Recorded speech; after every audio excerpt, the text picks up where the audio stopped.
रात की सच्चाई।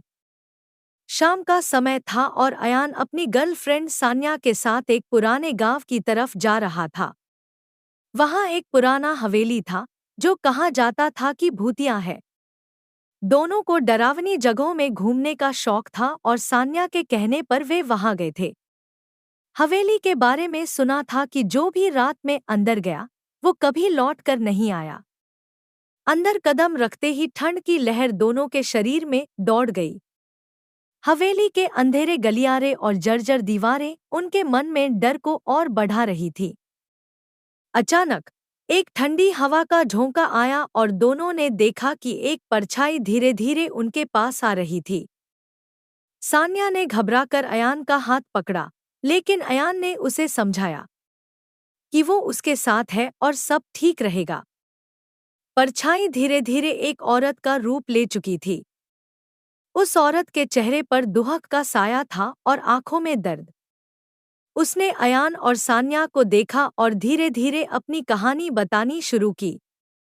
उसका नाम राधा था और उसे उसके प्रेमी ने धोखा देकर इसी हवेली में अकेला छोड़ दिया था। उसके इंतजार में उसकी आत्मा सदियों से यहीं भटक रही थी। राधा की कहानी सुनकर सान्या की आंखों में आंसू आ गए। वो समझ गई कि प्रेम का दर्द कैसा होता है।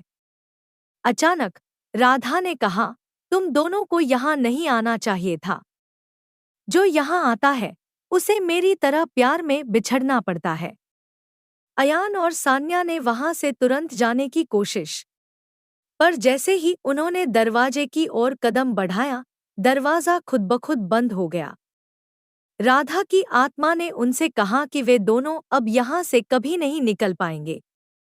अंत में हवेली के बाहर सिर्फ सन्नाटा रह गया। लोग कहते हैं कि आज भी उस हवेली से रात को किसी की हंसी और रोने की आवाज आती है।